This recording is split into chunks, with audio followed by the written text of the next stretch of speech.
जैन साथियों, कैसे हैं आप सब। दोस्तों आशा करता हूँ सब मस्त होंगे और अपनी तैयारियों को बेहतर तरीके से कर रहे होंगे।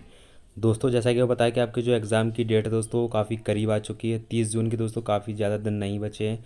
ऐसे में अपनी तैयारियों को जितनी अपन धार दे सकें उतनी कम है दोस्तों। और इसी चक्कर में आपके लिए लेकर आया हूँ जीके के 15 क्वेश्चन, जो कि आपकी सभी ट्रेडों के लिए बहुत ही महत्वपूर्ण क्वेश्चन है दोस्तों। ये क्वेश्चन आपको ज़रूर आना चाहिए दोस्तों, क्योंकि बड़े ही महत्वपूर्ण क्वेश्चन है जो एग्ज़ाम में अक्सर पूछे जाते हैं। ठीक है, चलिए तो अपन बिना समय गवाते हुए आज का अपन सुपर सेट स्टार्ट कर सकते हैं जीके का। ठीक है, चलिए। और दोस्तों एक बात और मैं आपको और बता दूं, आपको 15 क्वेश्चन में से 13 का आंसर दे के दिखाना है मुझे। ठीक है, ताकि आपको भी पता लगेगा कि आपने एक्चुअल में आपने कितनी पढ़ाई की है अभी तक। ठीक है, चलिए स्टार्ट करते हैं। दोस्तों आज का अपना पहला प्रश्न है, भारतीय संविधान में मूल कर्तव्यों को किस संशोधन द्वारा जोड़ा गया था, बताइए।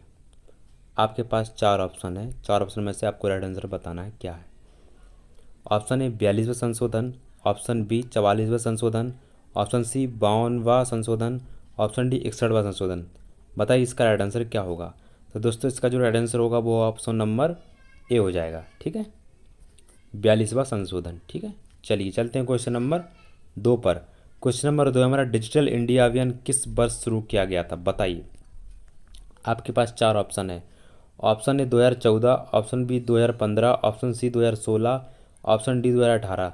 राइट आंसर बताइए इसका क्या होगा। तो दोस्तों इसका जो राइट आंसर होगा वो ऑप्शन नंबर बी हो जाएगा, 2015।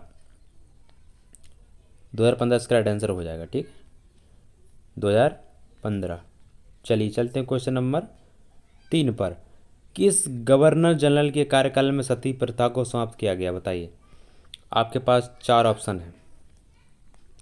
Lord Dalhousie, lord William Bentinck, lord Curzon या लॉर्ड कैनिंग। बताइए इसका राइट आंसर क्या हो जाएगा। दोस्तों जल्दी से बताइए इसका राइट आंसर क्या होगा।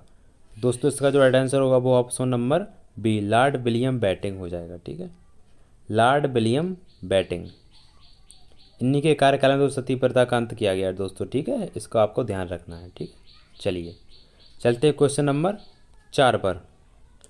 चोल वंश का सबसे प्रसिद्ध शासक कौन है, बताइए। आपके पास 4 ऑप्शन है दोस्तों, आपको बताना है राइट आंसर इसका क्या हो जाएगा। आपके पास 4 ऑप्शन है। राजराज चोल, विक्रमादित्य, समुद्रगुप्त, हर्षवर्धन। बताइए इसका राइट आंसर क्या होगा। दोस्तों इसका जो राइट आंसर होगा वो ऑप्शन नंबर ए हो जाएगा। चोल वंश का सबसे प्रसिद्ध शासक कौन है दोस्तों, राजराज चोल। ठीक है, चलिए चलते क्वेश्चन नंबर 5 पर। चरखा किस आंदोलन का प्रतीक बना था, बताइए। ऑप्शन ए असहयोग आंदोलन, ऑप्शन बी स्वदेशी आंदोलन, ऑप्शन ऑप्शन बी स्वदेशी आंदोलन, ऑप्शन सी भारत छोड़ो आंदोलन, ऑप्शन डी नमक सत्याग्रह। बताइए इसका राइट आंसर क्या हो जाएगा। तो दोस्तों इसका जो राइट आंसर होगा उसका जो राइट आंसर होगा वो ऑप्शन नंबर बी हो जाएगा, स्वदेशी आंदोलन। ठीक है, चलिए चलते हैं अपन क्वेश्चन नंबर 6 पर। भारतीय संसद के दोनों सदनों की संयुक्त बैठक कौन बुलाता है, बताइए। भारतीय संसद के दोनों सदनों की संयुक्त बैठक कौन बुलाता है, बताइए। आपके पास 4 ऑप्शन है। Option A prime minister, option B president, option C Lok Sabha speaker, option D Rajya Sabha chairman. बताइए आपके पास 4 ऑप्शन है, राइट आंसर बताइए इसका क्या हो जाएगा। तो दोस्तों भारतीय संसद के दोनों सदनों की संयुक्त बैठक कौन बुलाता है। आपके पास 4 ऑप्शन है, राष्ट्रपति, प्रधानमंत्री, लोकसभा अध्यक्ष। बताइए इसका राइट आंसर क्या हो जाएगा। तो इसका राइट आंसर होगा ऑप्शन नंबर बी, राष्ट्रपति हो जाएगा। ठीक है, चलिए दोस्तों इसका जो ऑप्शन होगा वो होगा अपना ऑप्शन नंबर बी, राष्ट्रपति। चलिए चलते हैं क्वेश्चन नंबर 7 पर। 1857 की क्रांति के दौरान बहादुर शाह जफर कहाँ थे, बताइए। आगरा में, लखनऊ में, दिल्ली में, मेरठ में। बताइए इसका राइट आंसर क्या होगा। तो दोस्तों 1857 की क्रांति के दौरान बहादुर शाह जफर कहाँ थे, तो वो थे अपने ऑप्शन नंबर सी, दिल्ली में। ठीक है, चलिए चलते हैं क्वेश्चन नंबर 8 पर। किसने सर्वोदय शब्द का प्रयोग किया था, बताइए। महात्मा गांधी ने, विनोबा भावे ने, जयप्रकाश नारायण ने, बाल गंगाधर तिलक ने। बताइए इसका राइट आंसर क्या होगा। तो दोस्तों इसका जो राइट आंसर होगा वो होगा option number A, Mahatma Gandhi ने। ठीक है, सर्वोदय शब्द का प्रयोग किसने किया था, महात्मा गांधी ने। ठीक है, चलिए चलते क्वेश्चन नंबर 9 पर भारत में पहला आम चुनाव कब हुआ? आपके पास 4 ऑप्शन है, 1948 में, 1950 में, 1951-52 में या 1954 में। तो दोस्तों इसका जो राइट आंसर होगा वो होगा ऑप्शन नंबर सी, 51-52 में। ठीक है, चलिए चलते हैं क्वेश्चन नंबर 10 पर। नंद वंश का अंतिम शासक कौन था? आपके पास ऑप्शन है महापद्नंद, घनानंद, घनानंद, चंद्रगुप्त। दोस्तों यहाँ घनानंद और धनानंद में कंफ्यूज मत होना, ये धनानंद लिखा है दोस्तों, ये धनानंद है और ये घनानंद है। तो दोस्तों इसका जो राइट आंसर होगा वो नंद वंश का अंतिम शासक कौन है, तो आप इसका जो राइट आंसर होगा वो ऑप्शन नंबर बी हो जाएगा दोस्तों, धनानंद। ठीक है, ऑप्शन नंबर बी, धनानंद। ठीक है, चलिए चलते क्वेश्चन नंबर, 1 मिनट दोस्तों, आपको बताना 10 में से अभी तक आपने कितने क्वेश्चन राइट कर दिए दोस्तों। ठीक है,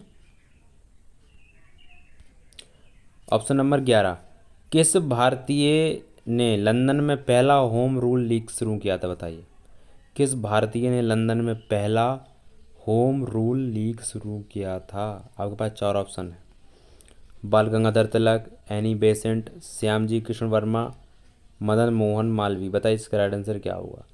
तो दोस्तों इसका जो राइट आंसर होगा वो होगा अपना option number C, Shyamji Krishna Varma. ये पहले भारतीयों ने लंदन में होम रूल लीग शुरू किया था। ठीक है, चलिए चलते हैं क्वेश्चन नंबर 12 पर। अलीगढ़ आंदोलन किससे संबंधित है? हिंदू सुधार से, मुस्लिम शिक्षा सुधार से, सिख आंदोलन या किसान आंदोलन? बताइए इसका राइट आंसर क्या होगा? तो दोस्तों इसका जो राइट आंसर होगा वो होगा ऑप्शन नंबर बी, मुस्लिम शिक्षा सुधार, अलीगढ़ आंदोलन। ठीक है, चलिए चलते क्वेश्चन नंबर 13 पर। किस अधिनियम ने भारत में दास प्रथा को समाप्त किया? बताइए, आपके पास 4 ऑप्शन है, बहुत ही इंपॉर्टेंट क्वेश्चन है। किस अधिनियम ने भारत में दास प्रथा को समाप्त किया? बताइए इसका राइट आंसर क्या हो जाएगा? आपका 4 ऑप्शन है, 4 ऑप्शन बताइए राइट आंसर क्या होगा? पहला ऑप्शन है 1833 का चार्टर एक्ट, 1843 का दास प्रथा निषेध अधिनियम, 1858 का भारत शासन अधिनियम, 1861 का भारतीय परिषद अधिनियम। बताइए इसका राइट आंसर क्या होगा? दोस्तों इसका जो राइट आंसर होगा वो होगा ऑप्शन नंबर बी, 1843 का दास प्रथा अधिनियम। ठीक है, 1843 का दास प्रथा निषेध अधिनियम, ये इसका राइट आंसर हो जाएगा। ठीक है, चलिए चलते क्वेश्चन नंबर 14 पर। भारतीय राष्ट्रीय कांग्रेस का गठन कब हुआ? बताइए, 1884 में, 1885 में, 1886 में या 1888 में? तो दोस्तों इसका जो राइट आंसर होगा वो ऑप्शन नंबर बी हो जाएगा, 1885 में। ठीक है मित्र, चलिए चलते क्वेश्चन नंबर अपने 15 पर। लास्ट क्वेश्चन है दोस्तों अपने, शिवाजी महाराज ने कौन सी गुप्तचर व्यवस्था स्थापित की थी? बड़ा ही महत्वपूर्ण क्वेश्चन है दोस्तों, और इसका आंसर आपको होमवर्क देता हूं मैं। ठीक है, इसका क्वेश्चन का आंसर आपको कमेंट बॉक्स में बता के जाना है, शिवाजी महाराज ने कौन सी गुप्तचर व्यवस्था स्थापित की है। और दोस्तों आपको ये बताना है कि आपने टोटल 15 में से कितने क्वेश्चन राइट किए हैं। ठीक है, कमेंट करके जाना। ठीक है, जय हिंद दोस्तों, मिलते हैं नेक्स्ट वीडियो में। और दोस्तों ध्यान रखना, आप जो तैयारी कर रहे हैं दोस्तों बहुत ही ध्यान से करना, क्योंकि अब एग्ज़ाम की जो डेट है वो काफ़ी करीब आ चुकी है। ठीक है, बिल्कुल नहीं घबराना, अपनी तैयारी को बेहतर तरीके से करते रहना। और जिसके बारे में वीडियो चाहिए, जो भी कन्फ्यूज़न हो आप कमेंट में बताना, मैं उस कन्फ्यूज़न को दूर करूँगा। ठीक है, चलिए दोस्तों मिलते हैं नेक्स्ट वीडियो में।